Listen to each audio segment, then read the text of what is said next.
There was once a fisherman who lived with his wife in a pigsty close by the seaside. The fisherman used to go out all day long a-fishing. And one day, as he sat on the shore with his rod, looking at the sparkling waves and watching his line, all on a sudden his float was dragged away deep into the water, and in drawing it up he pulled out a great fish. But the fish said, "Pray, let me live. I am not a real fish. I am an enchanted prince. Put me in the water again, and let me go." "Oh ho," said the man. "You need not make so many words about the matter. I will have nothing to do with a fish that can talk. So swim away, sir, as soon as you please." Then he put him back into the water, and the fish darted straight to the bottom and left a long streak of blood behind him on the wave. When the fisherman went home to his wife in the pigsty, he told her how he had caught a great fish, and how it had told him it was an enchanted prince, and how, on hearing it speak, he had let it go again. "Did you not ask it for anything?" said the wife. "We live very wretchedly here in this nasty, dirty pigsty. Do go back and tell the fish we want a snug little cottage." The fisherman did not much like the business. However, he went to the seashore, and when he came back there, the water looked all yellow and green. And he stood at the water's edge and said, "O man of the sea, hearken to me. My wife Ilsebil will have her own will, and hath sent me to beg a boon of thee." Then the fish came swimming to him, and said, "Well, what is her will? What does your wife want?" "Ah," said the fisherman, "she says that when I had caught you, I ought to have asked you for something before I let you go. She does not like living any longer in the pigsty, and wants a snug little cottage." "Go home, then," said the fish. "She is in the cottage already." So the man went home and saw his wife standing at the door of a trim little cottage. Come in," said she. "Is this not much better than the filthy pigsty we had?" And there was a parlor and a bedchamber and a kitchen, and behind the cottage there was a little garden planted with all sorts of flowers and fruits, and there was a courtyard behind full of ducks and chickens. "Ah," said the fisherman, "how happily we shall live now." "We will try to do so at least," said his wife. Everything went right for a week or two, and then Dame Ilsebil said, "Husband, there is not near enough room for us in this cottage. The courtyard and the garden are a great deal too small. I should like to have a large stone castle to live in. Go to the fish again and tell him to give us a castle." "Wife," said the fisherman, "I do not like to go to him again, for perhaps he will be angry. We ought to be easy with this pretty cottage to live in." "Nonsense," said the wife. "He will do it very willingly, I know. Go along and try." The fisherman went, but his heart was very heavy. And when he came to the sea, it looked blue and gloomy, though it was very calm. And he went close to the edge of the waves and said, "O man of the sea, hearken to me. My wife Ilsebil will have her own will, and hath sent me to beg a boon of thee." "Well, what does she want now?" said the fish. "Ah," said the man dolefully, "my wife wants to live in a stone castle." "Go home, then," said the fish. "She is standing at the gate of it already." So away went the fisherman, and found his wife standing before the gate of a great castle. "See," said she, "is this not grand?" With that they went into the castle together, and found a great many servants there, and the rooms all richly furnished and full of golden chairs and tables. And behind the castle there was a garden, and around it was a park 1/2 a mile long, full of sheep and goats and hares and deer. And in the courtyard were stables and cowhouses. "Well," said the man, "now we will live cheerful and happy in this beautiful castle for the rest of our lives." "Perhaps we may," said the wife, "but let us sleep upon it before we make up our minds to that." So they went to bed. The next morning when Dame Ilsebil awoke, it was broad daylight, and she jogged the fisherman with her elbow and said, "Get up, husband, and bestir yourself, for we must be king of all the land." "Wife, wife," said the man, "why should we wish to be the king? I will not be king." "Then I will," said she. "But wife," said the fisherman, "how can you be king? The fish cannot make you a king." "Husband," said she, "say no more about it, but go and try. I will be king." So the man went away, quite sorrowful to think that his wife should want to be king. This time the sea looked a dark gray color, and was overspread with curling waves and the ridges of foam as he cried out, "O man of the sea, hearken to me. My wife Ilsebil will have her own will, and hath sent me to beg a boon of thee." "Well, what would she have now?" said the fish. "Alas," said the poor man, "my wife wants to be king." "Go home," said the fish. "She is king already." Then the fisherman went home, and as he came close to the palace, he saw a troop of soldiers, and heard the sound of drums and trumpets.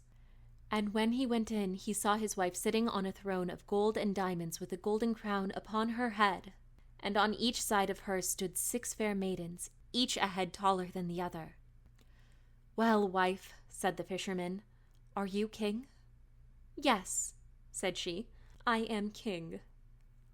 And when he had looked at her for a long time, he said, "Ah, wife, what a fine thing it is to be king. Now we shall never have anything more to wish for as long as we live." "I don't know how that may be," said she. "Never is a long time. I am king, it is true, but I begin to be tired of that, and I think I should like to be emperor." "Alas, wife, why should you wish to be emperor?" said the fisherman. "Husband," said she, "go to the fish. I say I will be emperor." "Ah, wife," replied the fisherman, "the fish cannot make an emperor, I am sure, and I should not like to ask him for such a thing." "I am king," said Ilsebil, "and you are my slave. Go at once." So the fisherman was forced to go, and he muttered as he went along, "This will come to no good. It is too much to ask. The fish will be tired at last, and then we shall be sorry for what we have done." He soon came to the seashore, and the water was quite black and muddy, and a mighty whirlwind blew over the waves and rolled them about. But he went as near as he could to the water's brink and said, "O man of the sea, hearken to me. My wife Ilsebil will have her own will, and hath sent me to beg a boon of thee." "What would she have now?" said the fish. "Ah," said the fisherman, "she wants to be emperor." "Go home," said the fish. "She is emperor already." So he went home again, and as he came near, he saw his wife Ilsebil sitting on a very lofty throne made of solid gold, with a great crown on her head full 2 yards high. And on each side of her stood guards and attendants in a row, each one smaller than the other, from the tallest giant down to a little dwarf no bigger than my finger. And before her stood princes and dukes and earls. And the fisherman went up to her and said, "Wife, are you emperor?" "Yes," she said, "I am emperor." "Ah," said the man as he gazed upon her, "what a fine thing it is to be emperor." "Husband," said she, "why should we stop at being emperor? I will be pope next."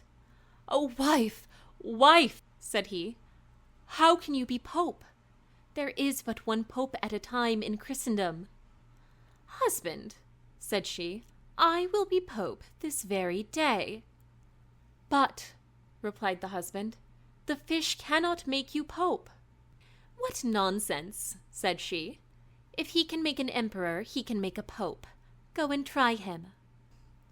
So the fisherman went. But when he came to the shore, the wind was raging, and the sea was tossed up and down in boiling waves, and the ships were in trouble, and rolled fearfully upon the tops of the billows. In the middle of the heavens there was a little piece of blue sky, but towards the south it was all red, as if a dreadful storm was rising. At this sight the fisherman was dreadfully frightened, and he trembled so that his knees knocked together. But still he went down near to the shore and said, "O man of the sea, hearken to me. My wife Ilsebil will have her own will, and hath sent me to beg a boon of thee." "What does she want now?" said the fish. "Ah," said the fisherman, "my wife wants to be pope." "Go home," said the fish. "She is pope already." Then the fisherman went home, and found Ilsebil sitting on a throne that was 2 miles high. And she had 3 great crowns on her head, and around her stood all the pomp and power of the church. And on each side of her were 2 rows of burning lights of all sizes, the greatest as large as the highest and biggest tower in the world, and the least no larger than a small rushlight. "Wife," said the fisherman as he looked at all this greatness, "are you Pope?" "Yes," said she, "I am Pope." "Well, wife," replied he, "it is a grand thing to be Pope, and now you must be easy, for you can be nothing greater." "I will think about that," said the wife. Then they went to bed. But Dame Ilsebil could not sleep all night for thinking what she should be next. At last, as she was dropping asleep, morning broke and the sun rose. "Ha!" thought she as she woke up and looked at it through the window. "After all, I cannot prevent the sun rising." At this thought she was very angry, and wakened her husband and said, "Husband, go to the fish and tell him I must be lord of the sun and moon." The fisherman was half asleep, but the thought frightened him so much that he started and fell out of bed. "Alas, wife," said he, "cannot you be easy with being Pope?" "No," said she, "I am very uneasy as long as the sun and moon rise without my leave. Go to the fish at once." Then the man went, shivering with fear, and as he was going down to the shore, a dreadful storm arose, so that the trees and the very rocks shook, and all the heavens became black with stormy clouds, and the lightnings played, and the thunder rolled, and you might have seen in the sea great black waves swelling up like mountains with crowns of white foam upon their heads. And the fisherman crept towards the sea and cried out as well as he could, "O man of the sea, hearken to me. My wife Ilsebil will have her own will, and hath sent me to beg a boon of thee."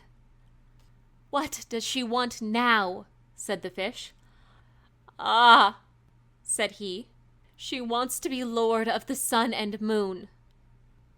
"Go home," said the fish, "to your pigsty again." And there they live to this very day.